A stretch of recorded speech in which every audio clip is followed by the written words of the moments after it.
বলো দিদি আজকে কি করলে? আমি আজকে হাইড্রা ফেশিয়াল করলাম, এই নিয়ে দ্বিতীয়বার করছি। আমার প্রথমবার করাতেই অনেক স্কিন ঠিক হয়েছিল, ওই জন্য আবার দ্বিতীয়বার করতে এসেছি। খুব ভালো ফেশিয়ালটা, স্কিনও অনেকটাই গ্লো করে। আর হ্যাঁ, আর সেটাই তোমাকে সেটাই বলছি, অনেকে ভুল ধারণা ভাবে যেহেতু এটা কারেন্টের মেশিন দিয়ে তৈরি মানে করা হয়, অনেক ভাবে কি স্কিনের ক্ষতি হবে। তুমি তো এটা নিয়ে দুবার করলে, এবার পুরো সময় করলে, রেজাল্ট ভালো এসছে বলে তুমি আবার আজকে করতে এসছো। তো তুমি সবাইকে একটুখানি বলে দাও কথাটা। একদম স্কিন কোনো রকম ভাবেই খারাপ হয় না, বরং স্কিন আরো ডেভেলপ হয়, অনেক ভালো হয়। তো কারেন্টের মেশিন ওইসব কোনো ব্যাপার না, স্কিন থেকে এটা যখন বের হয়েছে তখন নিশ্চয়ই কোনো ভালো কিছুর জন্যই। তো এটা খুবই ভালো এফেক্টিভ।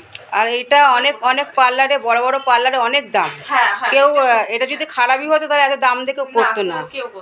যেহেতু আমি করছি একটুখানি এমন দাম দিয়ে করতে যাতে এখানে অনেকটাই কম প্রাইসে আছে, কিন্তু জিনিসটা ভালো দিচ্ছে। যে এমন নয় যে কম দাম মানে কম মানে খারাপ কিছু দিয়ে দিচ্ছে, এমনটা নয়।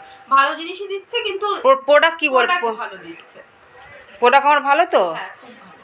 তা তুমি স্যাটিসফাই তো? একদম একদম স্যাটিসফাই। আর তুমি যে দুবার মানে দ্বিতীয়বার এসছো, আমারও খুব ভালো লাগলো। থ্যাংক ইউ তার জন্য।